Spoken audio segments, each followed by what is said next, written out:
After my husband died, his mother said, "I will take everything. You are a stranger in this family." I silently nodded. But she had no idea that a week before his death, my husband had secretly transferred everything into my name. When the notary read the will, she grabbed the chair. "Good day, dear listeners. It's Briella again. I'm glad you're here with me. Please like this video and listen to my story till the end and let me know which city you're listening from. That way I can see how far my story has traveled. I used to believe that love was enough to make a family accept you. I know better now. My name is Megan Cole. I grew up in Savannah, Georgia, the kind of city where front porches still mean something, where neighbors bring casseroles when life falls apart. I was 32 when I married Daniel Cole, and I was the happiest I'd ever been. Daniel was an architect, quiet, steady, the kind of man who remembered which coffee mug was your favorite and never used it himself. We met at a firm downtown where I worked as a project coordinator. He asked me to lunch 3 times before I said yes. I made him work for it, and he never once complained about that. We bought a house in a suburb north of Atlanta. 4 bedrooms, a backyard with an oak tree old enough to have a history. We talked about children the way young couples do, in the soft, hypothetical language of people who believe they have all the time in the world. We had been married for 4 years when Daniel was diagnosed with an aggressive form of pancreatic cancer. He was 38 years old. I won't linger on those months because even now the memory of them sits in my chest like something that never fully dissolved. What I will say is this: Daniel fought.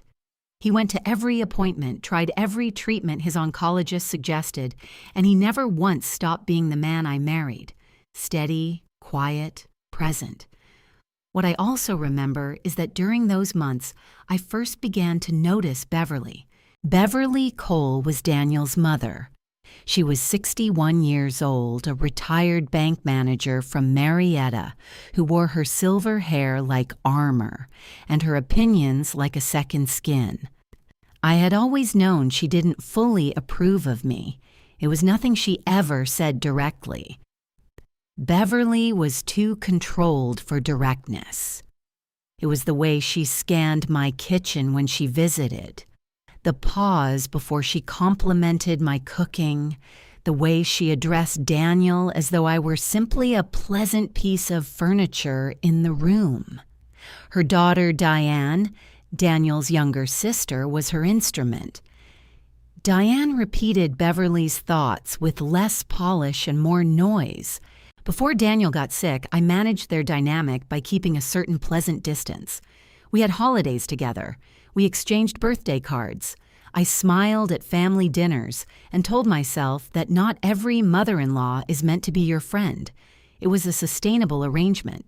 Cancer broke the arrangement. The moment Daniel's diagnosis became serious, Beverly began arriving at our house without calling ahead. She would let herself in with the spare key Daniel had given her years before, a key I had never formally asked her to return because it seemed unkind to ask while her son was dying. She would rearrange things in my kitchen. She would speak to Daniel's doctors at appointments as though I were a guest in my own marriage. Once she told Daniel's oncologist that she was the primary family contact, while I was standing 3 feet away holding Daniel's IV schedule on a printed sheet of paper. I said nothing. Daniel squeezed my hand afterward in the car. He knew. We didn't need to say it out loud. But it was one evening in November, 2 weeks before Daniel died, that Beverly said the thing that changed everything. Daniel had fallen asleep early, exhausted from a morning treatment. Beverly and I were in the kitchen. Diane was there too, sitting at my table as though it were hers, scrolling through her phone. The house was quiet in that way that only happens when someone is very sick inside it. Beverly turned from the counter and looked at me with an expression I can only describe as deliberately calm. She said, I want you to know that when the time comes, I intend to make sure this family is protected.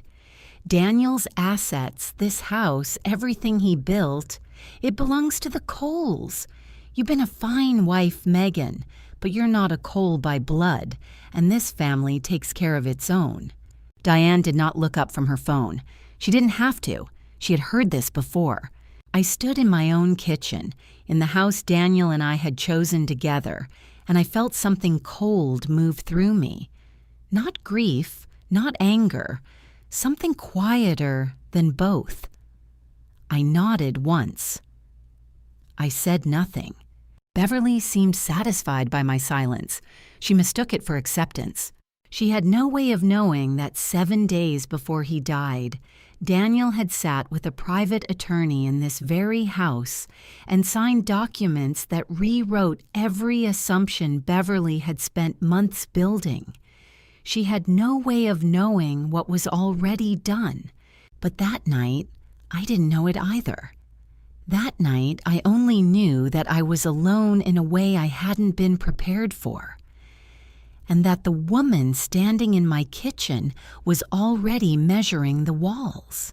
Daniel died on a Tuesday morning just before dawn. The hospice nurse was there. I was holding his hand. Beverly arrived 40 minutes later, before I'd even made a phone call, which told me she'd been waiting nearby. She walked past me in the doorway without touching me and went straight to Daniel's bedside. I stood in the hallway of my own home and let her have that moment because he was her son, and some griefs are not negotiable. The funeral was 4 days later. I arranged everything: the chapel, the flowers, the reception at our house afterward. I called Daniel's colleagues, his old friends from college, his cousin Marcus in Charlotte, who drove 8 hours to be there. Beverly stood at the reception in my living room accepting condolences as though she were the widow.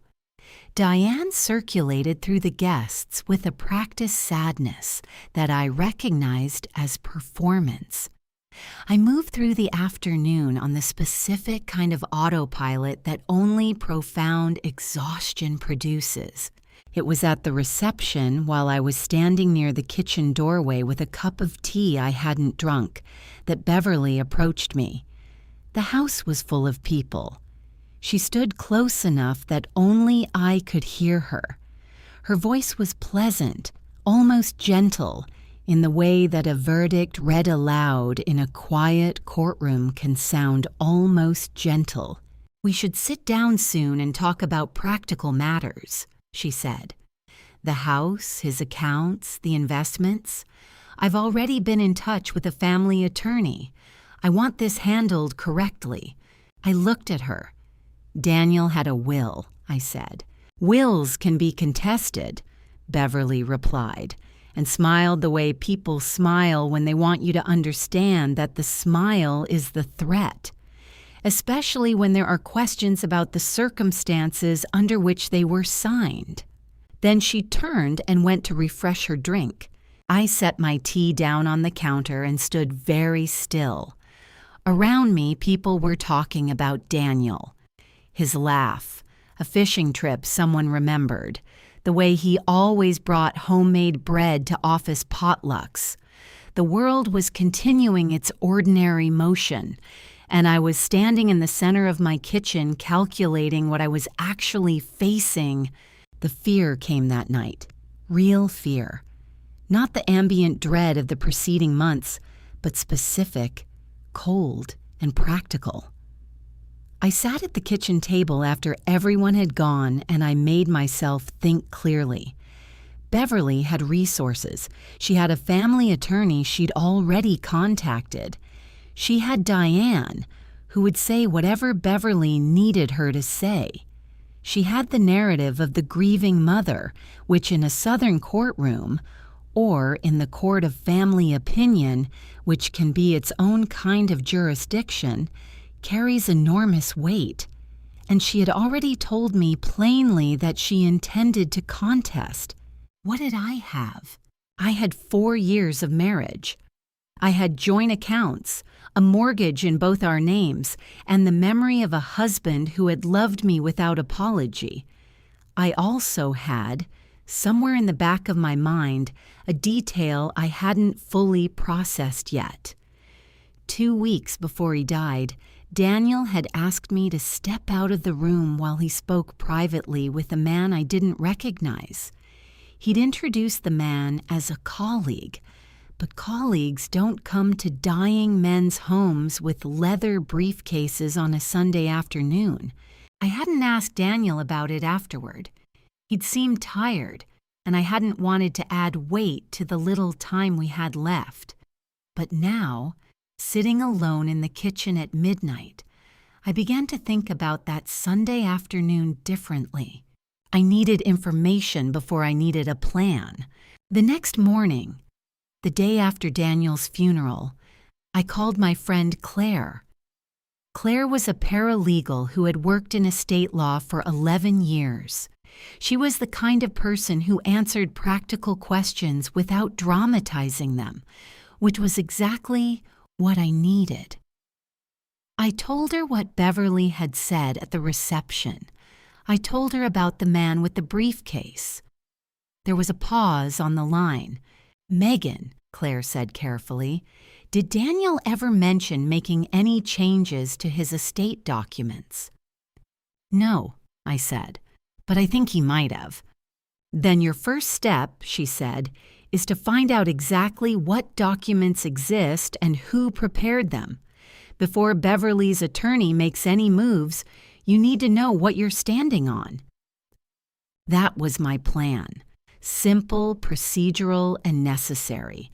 I would find out what Daniel had done. I would find out before Beverly did.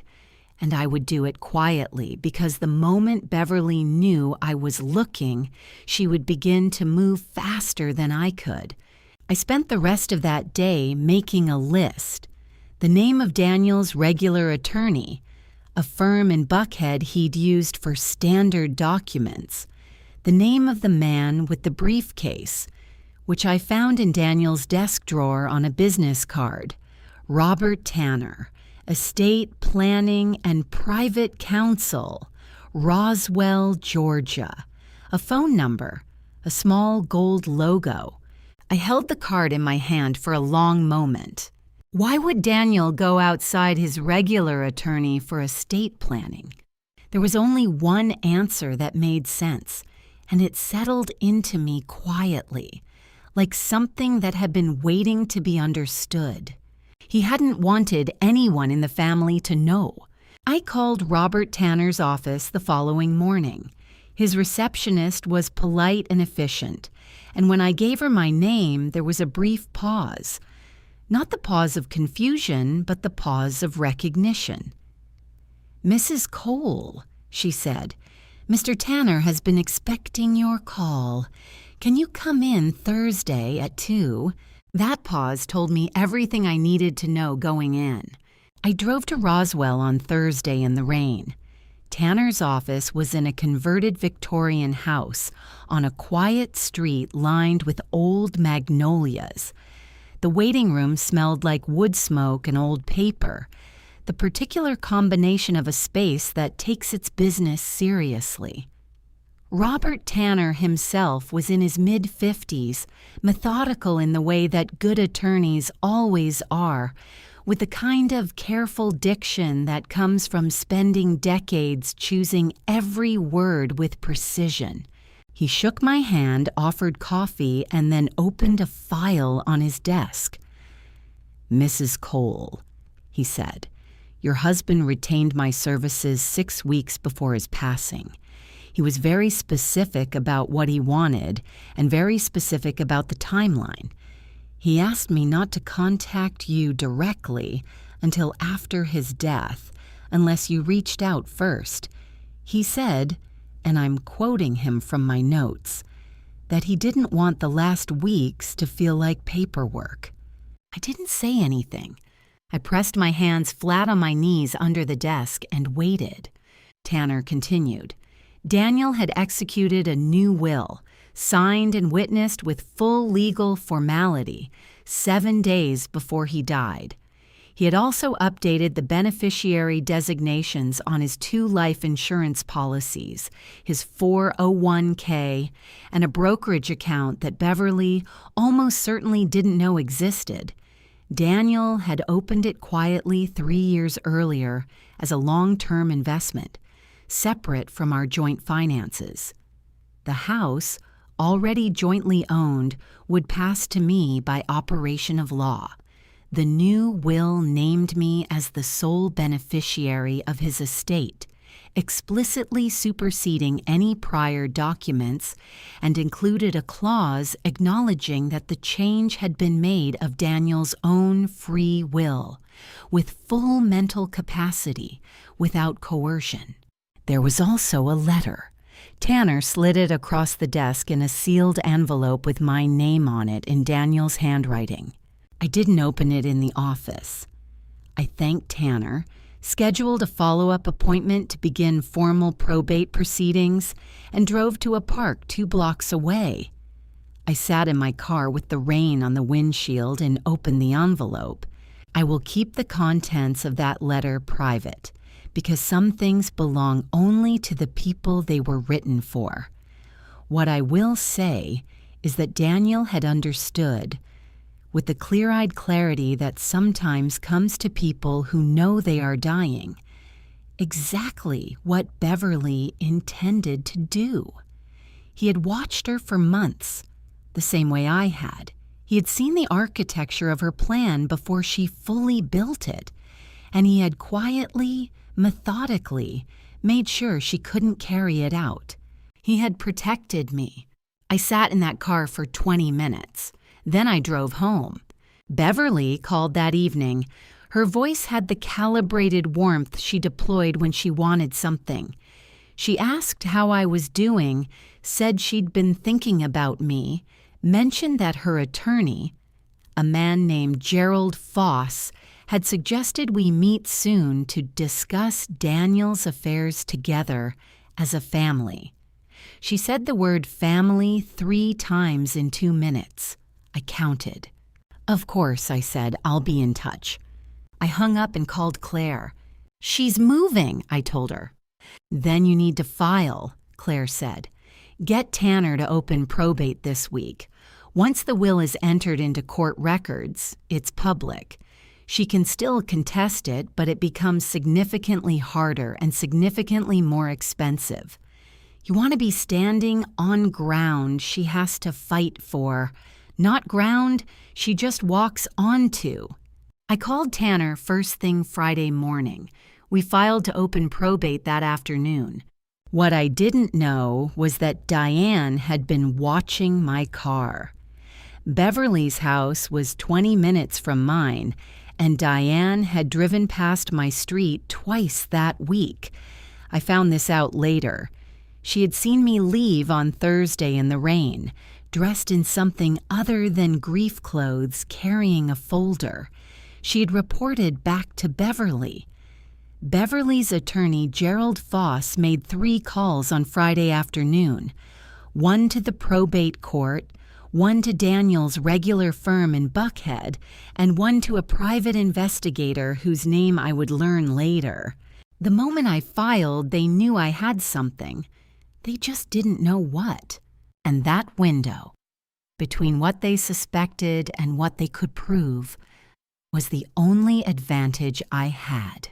Probate court in Georgia moves slowly, which I had been warned about. What I hadn't been warned about was how quickly Beverly moved the moment she learned the will had been filed. I found out what the will contained, as did she, through the public court record, exactly as Claire had predicted. The difference was that I already knew. Beverly found out on a Monday morning when her attorney pulled the filing. Tanner called me at 10 to let me know it was now a matter of record. By noon, Beverly had called my phone 4 times without leaving a message. By 2 o'clock, Diane had left a voicemail that began with, "I don't know what you think you're doing," and declined from there.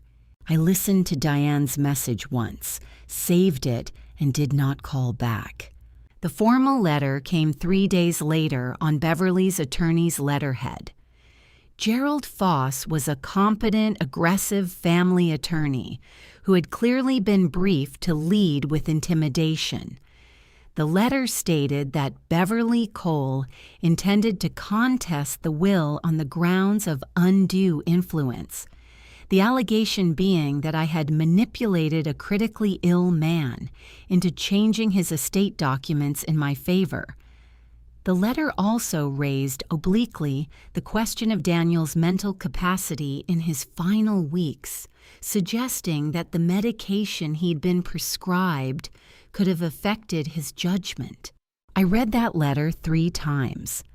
The accusation that I had manipulated Daniel, who had arranged every detail of that meeting with Tanner on his own, who had written me a letter in his own clear hand, was the kind of thing that sits differently from ordinary insults. It wasn't just wrong. It was a specific, strategic wrongness designed to reframe Daniel's own final act of love as my manipulation. I drove to Tanner's office that afternoon and laid the letter on his desk. He read it without expression. "This is standard contested will strategy," he said. "They're going to argue capacity and undue influence because those are the 2 available levers. The good news is that Daniel anticipated this." He opened the file and showed me what Daniel had arranged. A written evaluation from his oncologist, dated the same week as the will signing, confirming his cognitive clarity.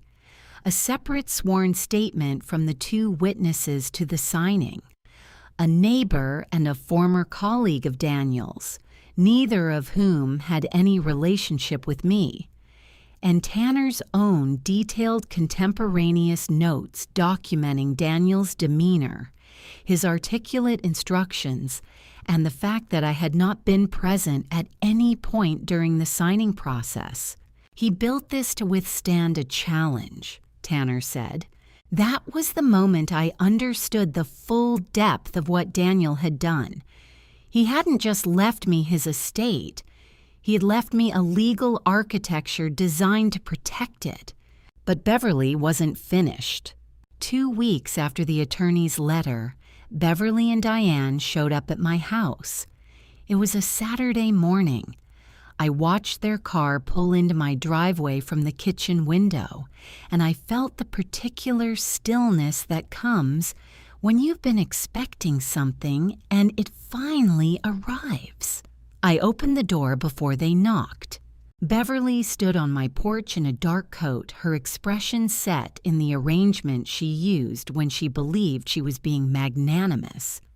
"Megan," she said, "we need to talk. Can we come in?" I let them in.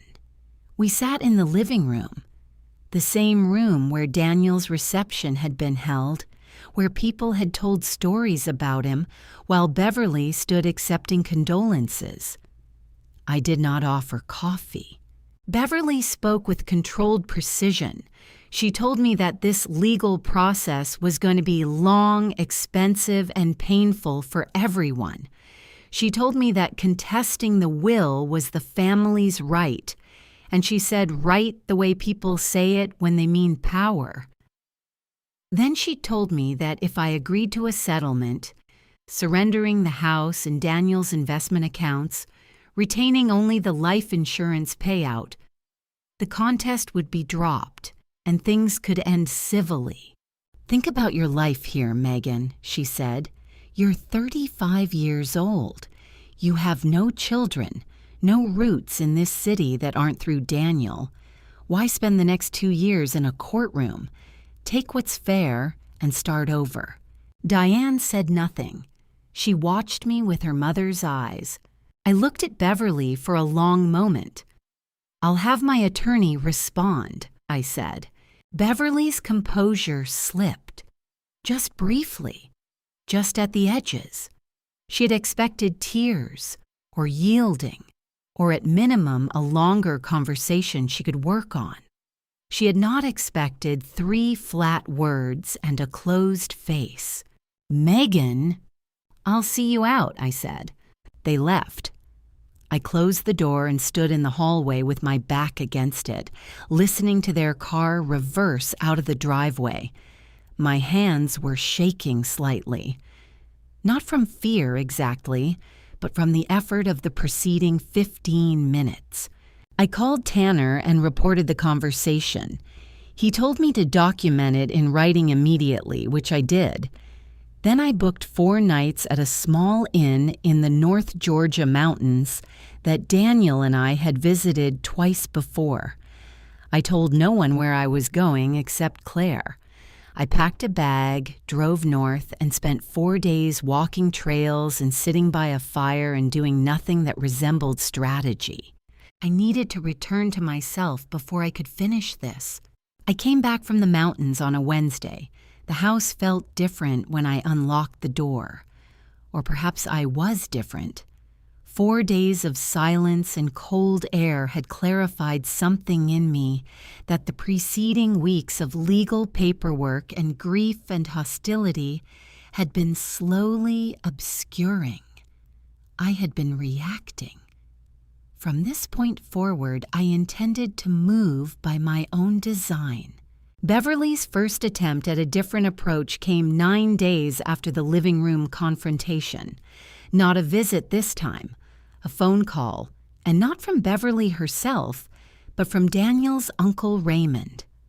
Raymond Cole was 70 years old, a retired contractor from Augusta who had been, in my experience, a perfectly decent man with no appetite for conflict. His call was uncomfortable for him. I could hear it in his voice. But Beverly had sent him nonetheless. "Megan," he said after the preliminary condolences, "I know things are difficult right now. Beverly asked me to reach out. She's suggesting that if you're open to a conversation without the attorneys involved, she thinks there might be a way through this that doesn't hurt everyone." I recognized the tactic immediately. Send the neutral relative. Establish a softer emotional register. Propose a meeting without lawyers. Which would, of course, benefit only the side that was less legally protected. "Raymond," I said, "I appreciate you calling. I genuinely do. But any communication about Daniel's estate needs to go through Mr. Tanner. That's not about hostility. It's about doing things correctly." There was a long pause. "I understand," he said. And then quietly, almost to himself, "She's not going to let this go easily." "I know," I said. We ended the call with mutual politeness, and I don't think Raymond called again after that. Beverly's second attempt was more calculated. 3 days later, I received an email to my personal address, which Beverly had obtained from somewhere in the family network, containing a scanned article about contested estate litigation in Georgia. No message, just the article, forwarded with Beverly's email address in the sender field. The article described a case in which a surviving spouse had faced a 2-year legal battle and significant legal fees before eventually prevailing. The implication was obvious. Look at how long and expensive this will be. Is it worth it? I printed the email, added it to the documentation file I had been building since the first attorney's letter, and forwarded it to Tanner. "She's trying to wear you down psychologically," he said. "I know," I said. "It's not working." And it wasn't. But I want to be honest about what that required. Equanimity in the face of sustained pressure is not a natural state. It is a discipline, and it is one I had to practice deliberately. Every morning I made coffee, sat at the kitchen table, and spent 20 minutes being still before I opened my email or my phone. I read nothing about the case before noon. I cooked actual meals instead of eating standing over the sink. These were small practices, but they were the difference between a person who is managing and a person who is barely holding. What helped most, though, was the people I had around me. Claire was the practical anchor. She explained every legal development in plain language, caught the emotional content I was too close to see, and never once told me the situation was simpler than it was.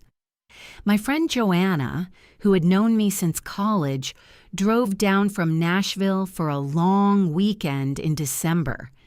She did not treat me as a grieving widow or as a woman in a legal battle. She treated me as Megan, which was exactly what I needed. We went to a wine bar. We talked about things that had nothing to do with Beverly Cole, and I laughed for the first time in 2 months. There was also Marcus, Daniel's cousin, the one who had driven from Charlotte for the funeral. Marcus called me on a Tuesday evening in December, not at Beverly's behest, but entirely on his own. "I want you to know," he said, "that not everyone in this family thinks what Beverly is doing is right. Daniel loved you. Anyone who spent 5 minutes with you two could see it. I'm sorry you're having to deal with this." I almost cried. I held it together through the phone call and cried quietly afterward, sitting at the bottom of the stairs in the hallway.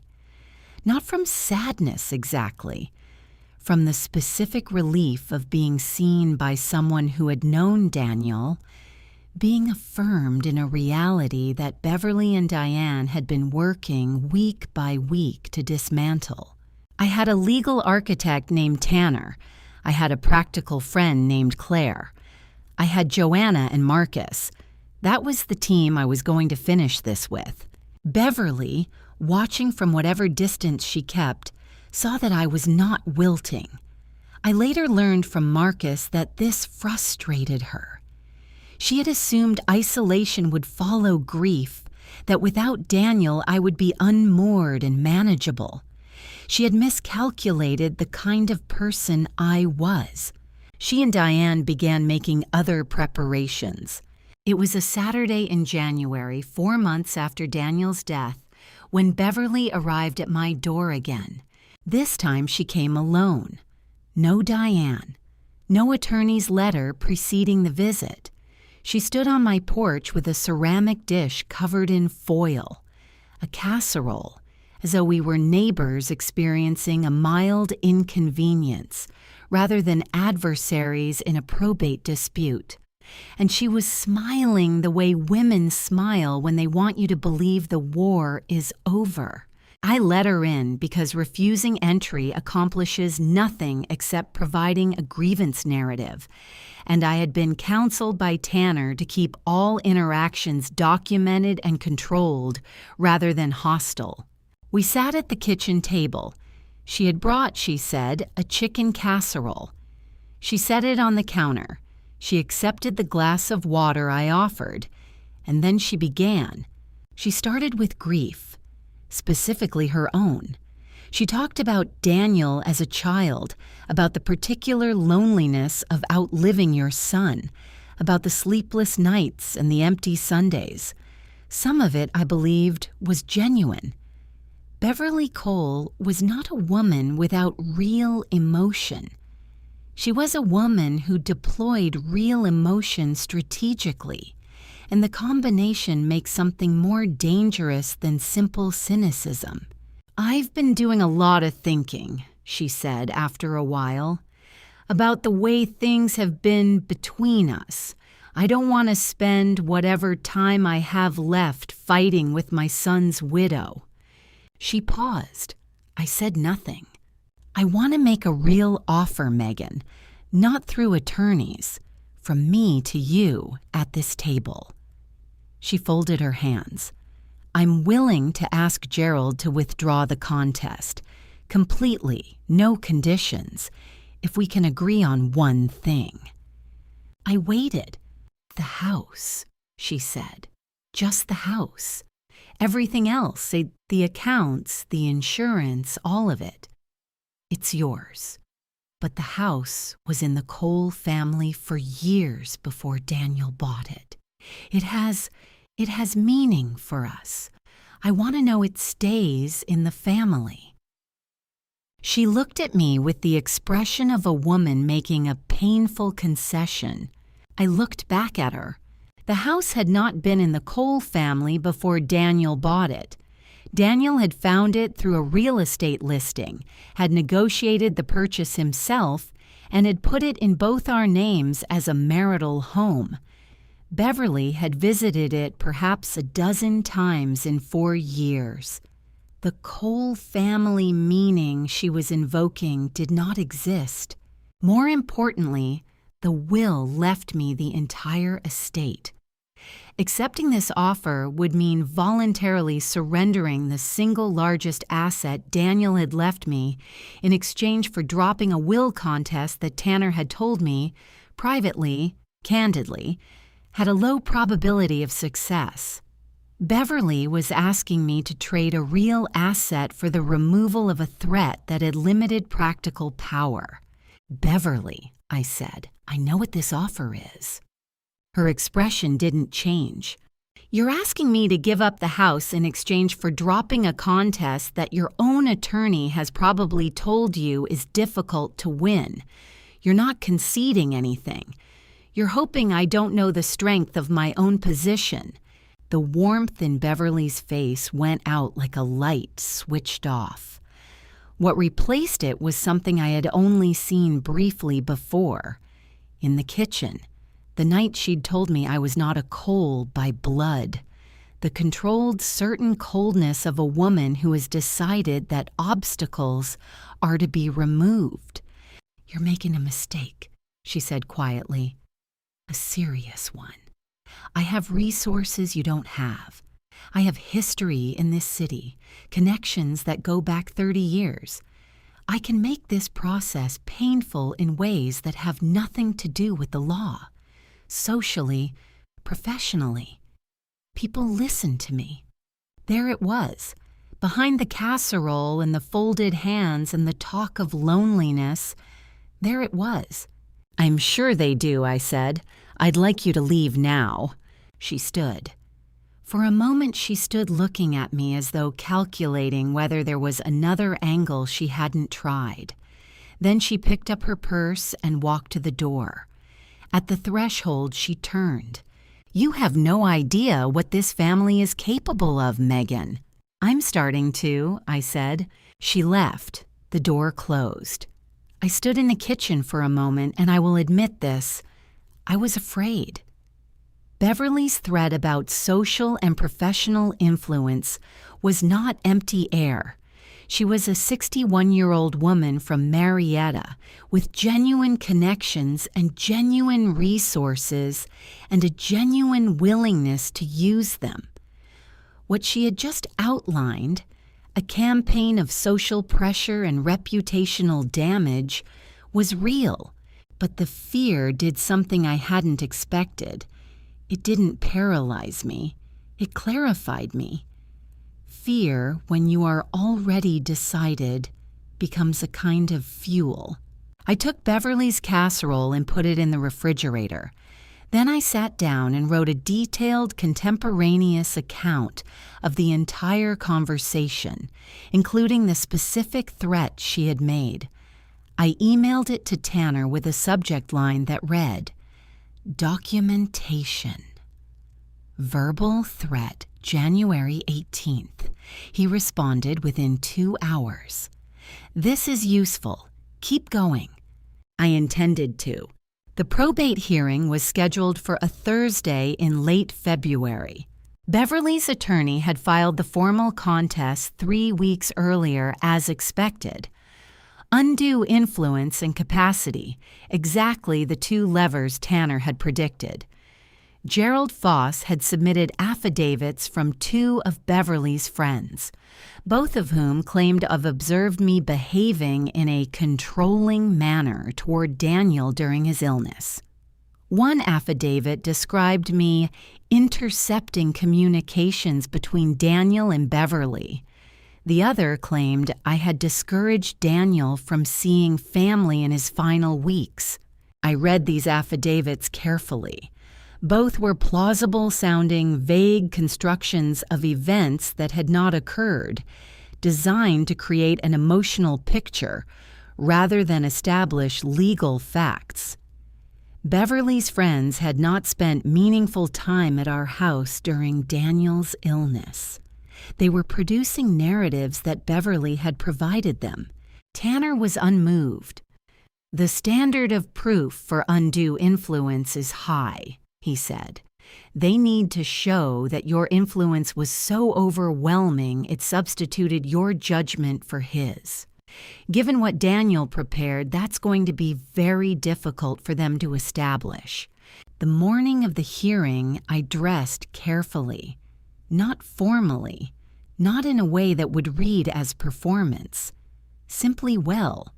I drove to the courthouse with Tanner, arrived early, and sat outside the hearing room with a cup of coffee I barely touched.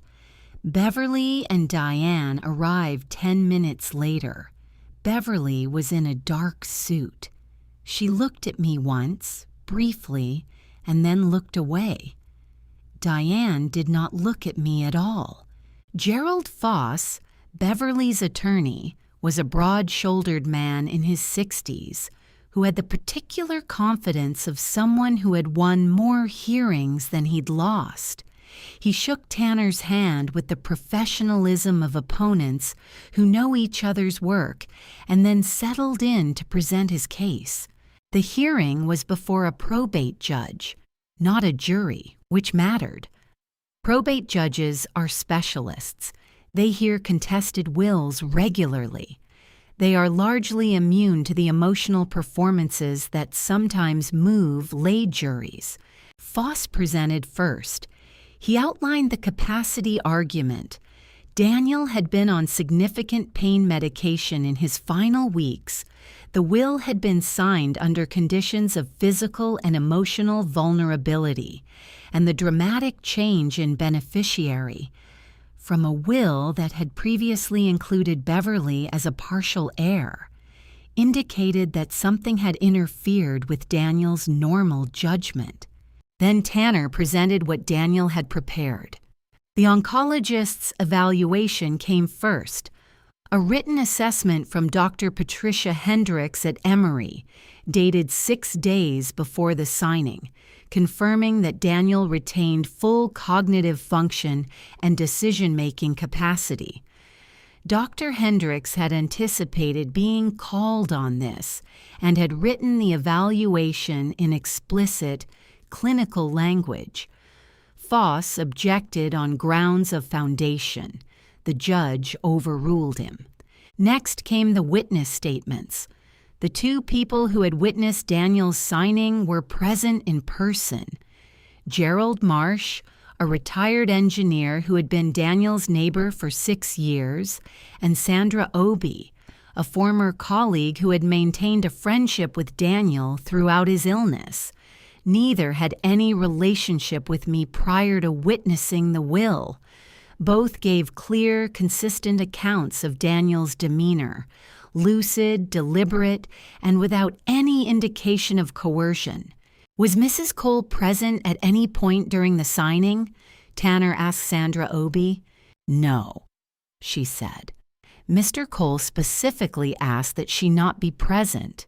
He said he didn't want her to feel like he was, and I'm quoting him, "making the whole thing feel like a business transaction." I sat at the table and kept my face still, because what Sandra had just said was something only Daniel would have said, in exactly the language he would have used. Foss attempted to recover by pushing the undue influence angle. Specifically, he called Beverly herself to speak to the nature of my relationship with Daniel's family. Beverly, on the stand, was composed and precise. She spoke of her concern for Daniel. She spoke of changes she had observed in him after our marriage. She used the word isolated 3 times. She was a credible witness, and I will acknowledge that. She believed her own narrative, which made her more effective than someone simply lying. Then Tanner cross-examined her. He asked about the timeline of Beverly's first contact with her attorney, Gerald Foss. The answer was 6 weeks before Daniel's death, while Daniel was still alive, while Beverly had presumably not yet known what the will contained. Why had Beverly contacted an estate attorney before her son had died? Beverly said she'd been preparing for practical matters. Tanner asked whether Beverly had made any statements to Megan Cole about the estate prior to Daniel's death. Beverly said she didn't recall specific statements. Tanner produced the written documentation I had prepared after Beverly's kitchen conversation. November, the night she'd told me I was not a Cole by blood and the assets belonged to the Cole family. He entered it into evidence. Beverly said she didn't recall saying those things in those words. Tanner then produced the documentation of Beverly's January visit, the casserole visit, including her specific statement that she could make the process painful in ways that have nothing to do with the law, socially, professionally. Beverly's jaw tightened. That was taken out of context. What was the context? Tanner asked pleasantly. She didn't have a satisfying answer. Foss objected. The judge allowed limited continuation. Then came the moment that broke Beverly's composure entirely. Tanner asked one final question. Mrs. Cole, were you aware that your son had, in the weeks before his death, independently researched estate attorneys in the Roswell area, made an appointment without consulting any family member, and traveled to that appointment alone? Beverly said she had not been aware of that. Were you aware that he had specifically instructed the attorney to document the absence of any familial pressure or presence? Beverly looked at her attorney. Foss gave her nothing. No, she said. So your son made this decision privately, deliberately, with medical documentation of his capacity, in the presence of 2 independent witnesses, with instructions specifically designed to prevent any challenge. And you're telling this court that it was his wife who somehow orchestrated all of that. Beverly opened her mouth, closed it. Her hands on the railing of the witness stand were white at the knuckles. He was confused, she said, and her voice came out smaller than she intended. He wasn't. He hadn't been himself. The physician who evaluated him disagrees, Tanner said. The judge called a brief recess. During it, I sat at the table and drank the rest of my cold coffee and felt nothing I could name simply. Not triumph, something quieter. The satisfaction of a thing being seen clearly in the correct light. The judge did not take long. Following the recess, both sides offered closing arguments. Foss did his professional best. He was a skilled attorney, and he presented the case as coherently as the case could be presented. But the foundation Beverly had given him was built on suggestion and implication rather than evidence, and the material Tanner had assembled, the physician's evaluation, the independent witnesses, the contemporaneous documentation of Beverly's own statements, had made the opposing narrative very difficult to sustain. The judge was a woman named the Honorable Patricia Almonte. She'd been on the bench for 18 years. She listened to both closing arguments with the focused patience of someone who has heard this kind of dispute many times and has developed a precise instrument for separating what is true from what is simply asserted with conviction. When she spoke, she was direct. She found no evidence to support the allegation of undue influence. She noted that the will had been drafted and executed under conditions that, if anything, were specifically designed to prevent undue influence. Independent counsel, independent witnesses, medical documentation, and the deliberate absence of the beneficiary. She noted that the timing of Beverly Cole's contact with her own estate attorney, weeks before Daniel's death, while he was still alive, suggested that Beverly had anticipated a need to contest the will before she had any legal basis to do so, which spoke to her motivations rather than to any defect in Daniel's decision. The capacity argument fared no better. Dr. Hendricks's evaluation was accepted as credible. The witness's testimony was consistent and unimpeached. The judge found no medical or factual basis to question Daniel's judgment at the time of signing. The contest was denied. The will stood in its entirety. I heard this sitting at a table in a probate courtroom in Atlanta on a Thursday afternoon in February, with Tanner beside me and a half-empty cup of water in front of me. The judge moved on to the procedural next steps. Tanner wrote notes. I sat and let it happen. Beverly was across the room. I didn't look at her during the ruling. I looked at the judge, because the judge was the relevant person. When I finally glanced toward Beverly, only briefly, only once, she was staring at the table in front of her. Diane, beside her, had her arms crossed and her face turned away. Foss was speaking quietly into Beverly's ear, professional to the last. Outside the courthouse afterward, Tanner shook my hand with genuine warmth. "Daniel prepared well," he said. "He did," I agreed. There were still practical steps to complete. The probate process continued for another 4 months, as Georgia procedure required, settling creditors and finalizing the estate accounting. Beverly and Diane did not attempt any further formal legal action. The threat of social and professional retaliation that Beverly had made in my kitchen also failed to materialize in any meaningful form. I later understood why.